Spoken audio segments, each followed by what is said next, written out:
Hey tout le monde, comment allez-vous? Aujourd'hui je suis ravie de vous partager des conseils pour profiter de la vie, savourer les moments et tendre vers l'essentiel surtout. Alors j'ai été inspirée lorsque j'ai pensé cette vidéo grâce à vos messages au quotidien sur Instagram.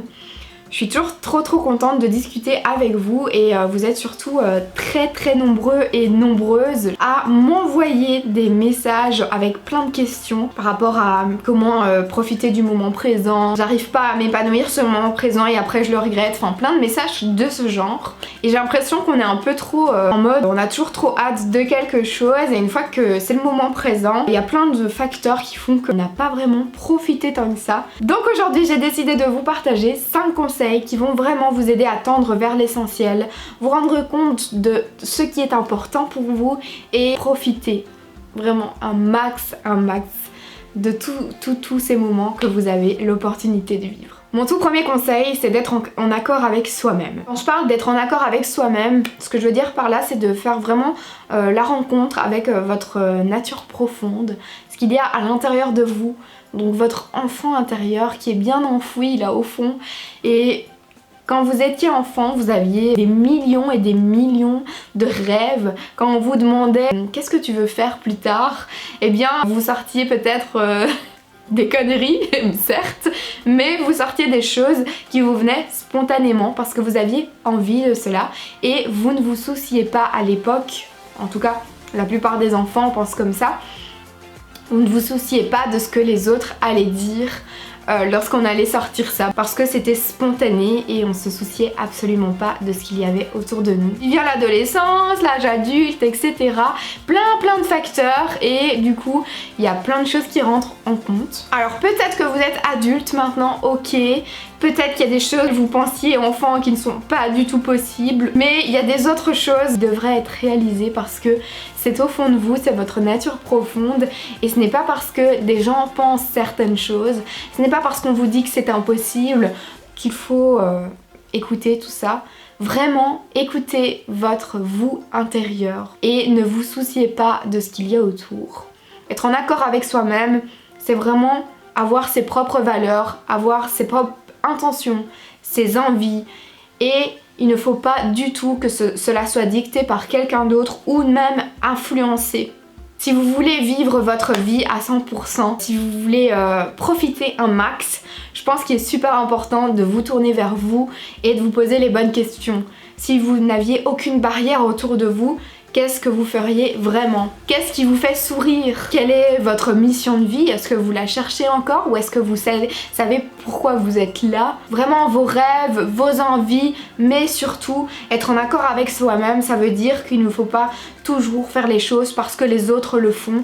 Être en accord avec soi-même, c'est vivre la vie dont vous avez envie sans se soucier de rien d'autre. Maintenant que vous êtes en accord avec vous-même, deuxième point, c'est de regrouper les choses que vous n'aimez pas et de soit faire des choix, donc c'est-à-dire s'il y a des choses, des tâches à faire dans votre journée que vous n'aimez pas, les regrouper, les rendre beaucoup plus efficaces, ou à l'inverse, si c'est possible évidemment, les déléguer, les donner à d'autres personnes, si c'est possible, hein, ce n'est pas toujours possible, on est bien d'accord, il y a des choses que l'on doit faire dans la vie qui sont obligatoires et qui nous font vraiment chier. Hein, on est d'accord. Donc quand je dis de les regrouper, c'est vraiment de manière à être ultra efficace d'un coup. Si par exemple vous détestez faire les courses, lorsque vous allez organiser votre journée, vous savez que vous passez devant le magasin, vous préparez à l'avance votre liste de courses, comme ça vous traînez pas 10 ans dans le magasin et une fois que vous arrivez dans le magasin, vous prenez ce dont vous avez besoin et vous partez en 20-30 minutes top chrono avec une liste de courses, vous avez terminé à part si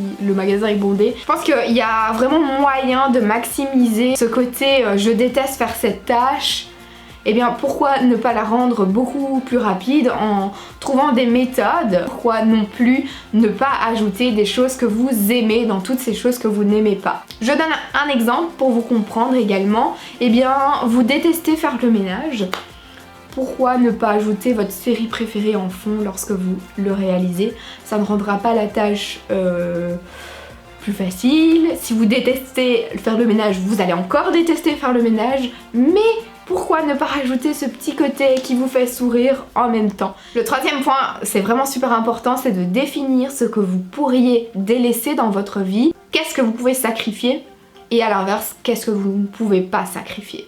Est-ce que cette activité que vous faites le mercredi après-midi vous fait toujours autant plaisir? Est-ce que ça vous complique pas plutôt la vie? Est-ce que vous ne faites pas cette activité parce que on vous a demandé d'accompagner quelqu'un, ça a été une habitude et finalement ça ne vous plaît plus? Je pense qu'il est important de se poser les bonnes questions et de savoir sacrifier, même si parfois c'est compliqué, sacrifier certaines choses. Pourquoi devoir toujours se sentir comme en prison, comme ça, dans certaines situations?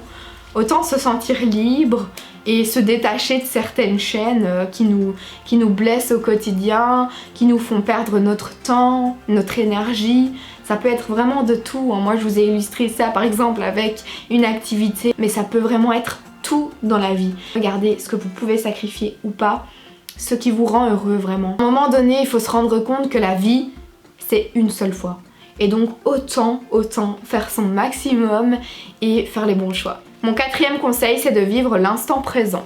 Avoir hâte de quelque chose, c'est vraiment une expression, je vais dire, qui rythme le quotidien de nombreuses personnes. Avoir hâte d'être l'été prochain, avoir hâte d'être en vacances, avoir hâte de ci, avoir hâte de là. Ok, on a tous hâte de quelque chose au fond de nous, bien profond. Je pense que c'est sûr et certain.